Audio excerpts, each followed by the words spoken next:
நெல்லை மாநகர மாவட்ட திமுக மகளிர் அணியினர் சார்பில் பட்டாசு வெடித்து இனிப்புகள் வழங்கி கொண்டாட்டம்.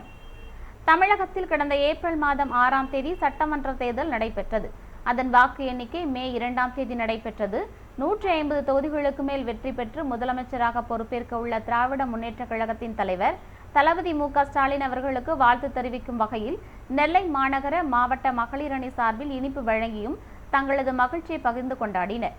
இந்த நிகழ்ச்சியில் மாநகர மகளிர் அணி அமைப்பாளர் சவுந்தரம் முத்துராஜ், மாநகர மகளிர் அணி துணை அமைப்பாளர்கள் பத்மா, சைபுனிஷா, மாநகர மகளிர் தொண்டரணி ரேவதி அசோக், மாவட்ட மகளிர் அணி அமைப்பாளர் மகேஸ்வரி செந்தில், மகளிர் அணி துணை அமைப்பாளர்கள் ராஜேஸ்வரி, அனிதா, தொண்டரணி ஜாய் மரகதம், நெல்லை பகுதி மகளிர் அணி அமைப்பாளர் ஹமீதா, நெல்லை பகுதி துணை மகளிர் அணி அமைப்பாளர் பிந்து சையது, மேலப்பாளையம் பகுதி மகளிர் அணி அமைப்பாளர் ஜூலியட் துரை, துணை அமைப்பாளர் மேரி, பாளை பகுதி மகளிர் அணி அமைப்பாளர் சேகரி, நெல்லை பகுதி தொண்டரணி துணை அமைப்பாளர் சிராஜ் மற்றும் வேளம்மாள், சகாயராணி, பாப்பாரத்னம், நாகக்கனி உட்பட பலரும் கலந்து கொண்டனர்.